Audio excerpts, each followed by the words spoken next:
Tiga. Assalamualaikum warahmatullahi wabarakatuh. Kami dari kelompok perancangan Innovation Day Telkom, rancangan Enterprise Arsitektur menggunakan TOGAF. Di sini kami hanya berdua dengan Lutfi Mahadika dengan NIM 105-281 dengan saya Muhammad Aidil Fitriano. Chapter pertama, pendahuluan yang dijelaskan oleh saya sendiri.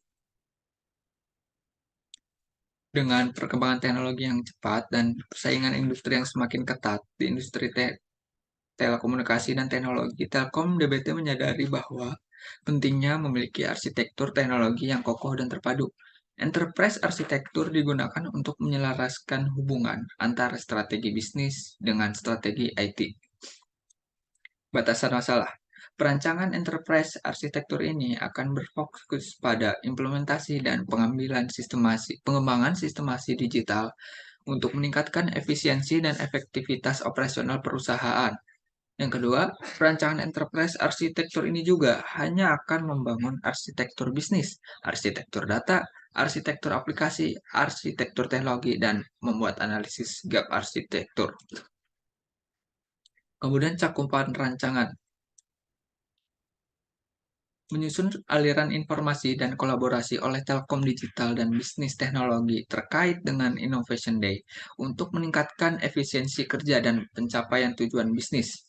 Yang kedua, mendefinisikan jenis data yang dikumpulkan, digunakan, dan dikelola oleh Telkom Digital dan Bisnis Teknologi terkait dengan Innovation Day dan penggunaan bisnis teknologi dalam bisnis. Kemudian cakupan rancangannya itu metode yang akan digunakan. Salah, maaf, ini bukan cakupan rancangan. Metode yang digunakan. Metode yang akan digunakan untuk perancangan enterprise arsitektur pada Telkom Digital dan Bisnis Teknologi yaitu menggunakan metode TOGAF. TOGAF 9.1. TOGAF memberikan metode yang detail bagaimana membangun dan mengelola serta mengimplementasikan arsitektur enterprise dan sistem informasi yang disebut dengan arsitektur development method. Kemudian chapter 2, analisis awal. Maaf. Innovation Day ialah startup atau tribe dalam perusahaan Telkom DBT ini yang menjadi bagian penting dalam Telkom DBT di mana semua anggota tim bersatu untuk membuat prestasi inovatif dan memberikan dorongan baru untuk terus berinovasi dan mencapai kesuksesan di masa depan. Telkom Digital dan Bisnis Teknologi merupakan salah satu anak perusahaan Telkom Group yang berfokus di bidang digital untuk melakukan riset, inovasi, dan pengembangan teknologi. Kemudian diidentifikasi masalahnya. Telkom DBT memiliki lingkungan teknologi yang kompleks dengan beragam sistem dan infrastruktur yang terlibat. Tantangan utama dalam perancangan arsitektur adalah memastikan integrasi dan interoperabilitas yang tepat. Kurangnya kedisiplinan yang memengaruhi produktivitas. Kurangnya kedisiplinan dapat berdampak negatif pada produktivitas.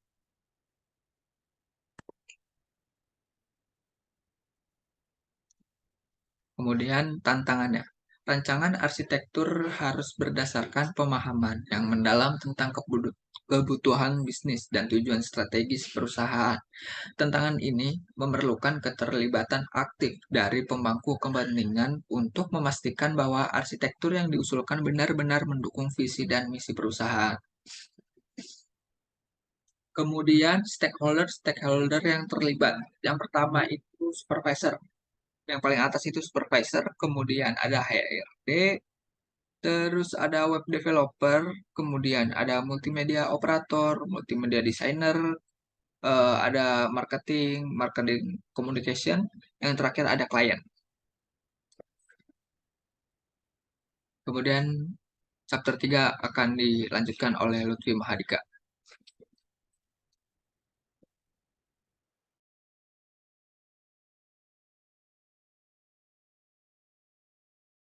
Itu perancangan arsitektur. Kayaknya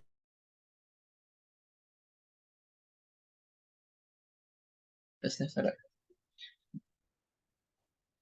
Jadi di sini saya akan menjelaskan mengenai perancangan arsitektur.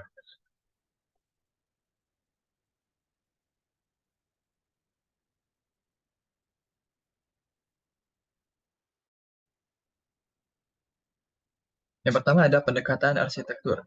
Di sini kami membuat kerangka berpikir untuk membuat perancangan enterprise arsitektur. Akan cara wawancara dan studi pustaka, lalu menggunakan framework TOGAF atau The Open Group Architecture Framework yang dimulai dari pendekatan arsitektur, yaitu ada tahap perencanaan dan tahap pengembangan, lalu ada fase preliminary, lalu ada arsitektur visi, lalu lanjut dengan arsitektur bisnis, arsitektur sistem informasi, arsitektur teknologi, dan peluang dan solusi. Lanjut.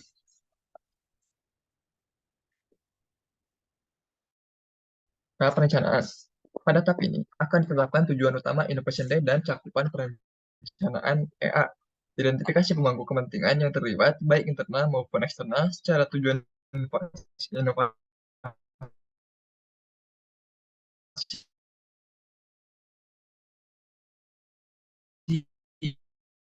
yang dicapai.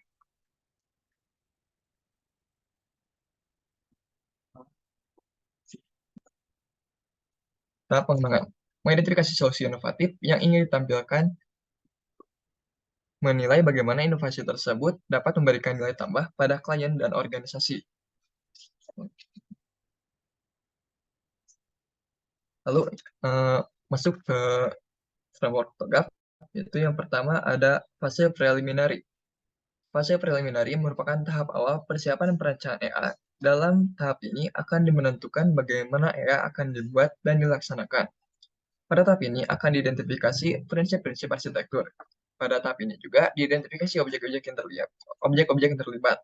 Kami melakukan identifikasi 5W1H untuk mengidentifikasi objek-objek tersebut.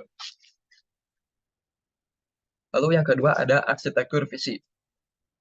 Dalam rangka untuk memahami alasan dibalik penyusunan arsitektur perusahaan beserta lingkupnya, kita dapat merujuk pada tujuan strategis perusahaan dan hasil analisis value chain.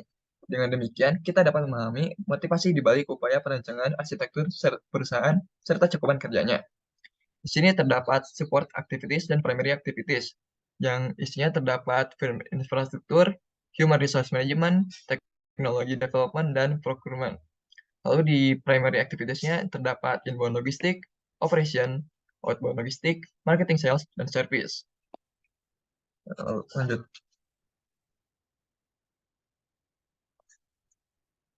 Fase ketiga itu adalah arsitektur bisnis. Pemetaan integrasi layanan bisnis, proses bisnis, dan fungsi bisnis diilustrasikan dalam bentuk diagram pohon. Di level atas diagram ini terdapat layanan bisnis. Masing-masing layanan bisnis ini memiliki proses bisnis dan subproses bisnis yang terkait. Pada tahap akhir, tiap proses bisnis akan memiliki beberapa fungsi bisnis dan subfungsi bisnis yang mengacu pada aktivitas-aktivitas terkecil. Dalam hal ini, subfungsi bisnis mewakili unit aktivitas terkecil. Contoh diagram pohon ini diterapkan dalam konteks Innovation Day di Telkom.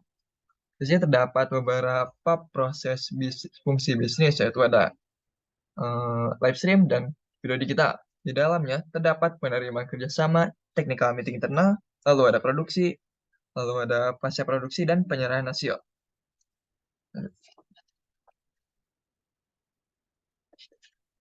Lalu yang keempat ada arsitektur data. Arsitektur data mengidentifikasi secara keseluruhan komponen data yang nantinya akan digunakan agar dapat menghasilkan informasi yang dibutuhkan oleh Innovation Day. Berikut merupakan arsitektur data yang dibuat dengan menggunakan salah satu diagram dari Archimedes, yaitu diagram Information View. Di sini terdapat beberapa entitas data, yaitu ada data rekrutmen, data internship, data strategi marketing, data kinerja partnership, lalu ada data engagement, data arsip digital production, data transaksi, dan data budgeting.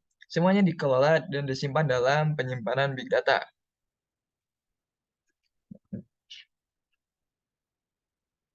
Lalu yang keempat ada arsitektur aplikasi.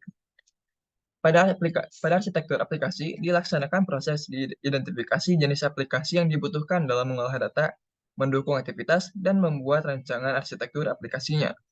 Berikut merupakan arsitektur aplikasi yang dibuat dengan menggunakan salah satu diagram dari Archimedes, yaitu diagram Application Cooperation Viewpoint. Di sini di sini terbagi menjadi dua bagian, yaitu ada front dan back. Di dalam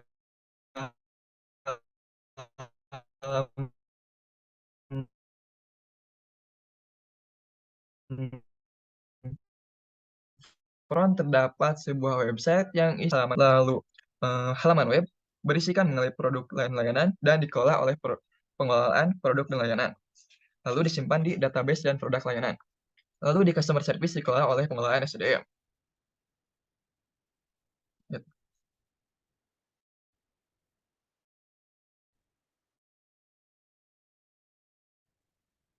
Lalu fase yang kelima adalah arsitektur teknologi dengan diagram dari Archimedes, yaitu diagram infrastruktur viewpoint. Di sini terdapat beberapa device, sistem software, dan server. Di sini kami menggunakan device fingerprint dan alat multimedia yang dikelola oleh komputer dan disambungkan menggunakan LAN ke sistem server dan menggunakan sistem software juga. Di sini terdapat ada database management server, lalu ada sistem software yang bagian produksi video digital, pengolahan pegawai, dan produksi video live stream.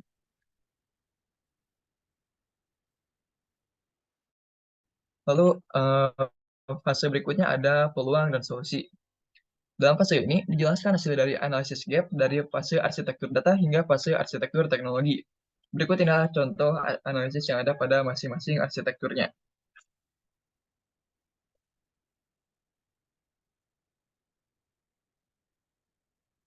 Di sini ada analisis gap arsitektur data.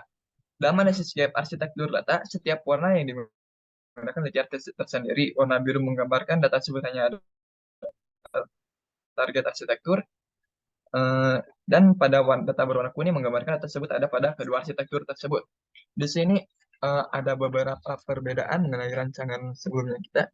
Itu terdapat ya adanya data absensi dan data kinerja pegawai. Kita menambahkan sebuah data absensi dan data kinerja pegawai untuk memberikan sebuah inovasi kepada Innovation Day.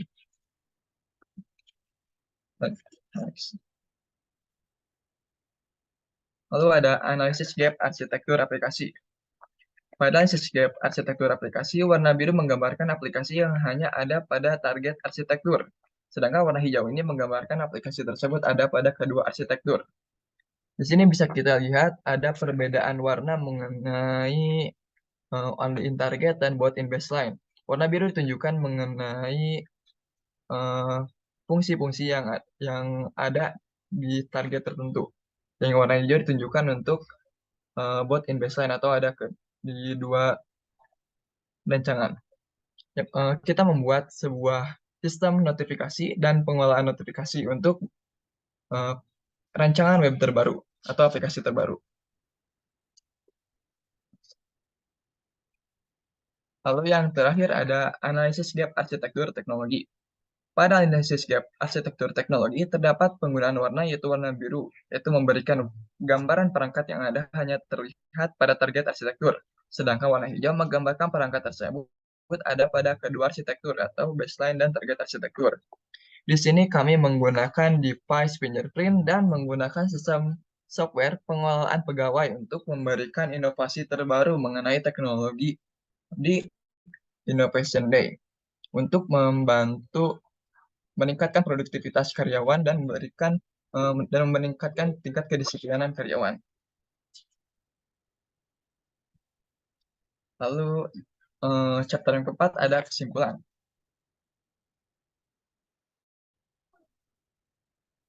Dalam perancangan Enterprise Architecture atau EA untuk Innovation Day, dapat disimpulkan bahwa pendekatan ini memiliki dampak positif yang signifikan pada kemampuan perusahaan dalam menyediakan layanan bisnis yang unggul dan meningkatkan kinerja produktivitas karyawan.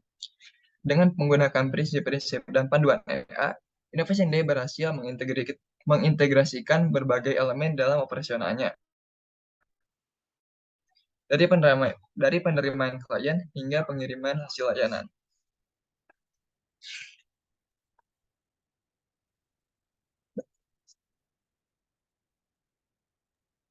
Terima kasih, sekian dari kami. Mohon maaf bila ada kekurangan atau kesalahan kata dan kesalahan presentasi. Billahi taufik wal hidayah. Wassalamualaikum warahmatullahi wabarakatuh. Terima kasih.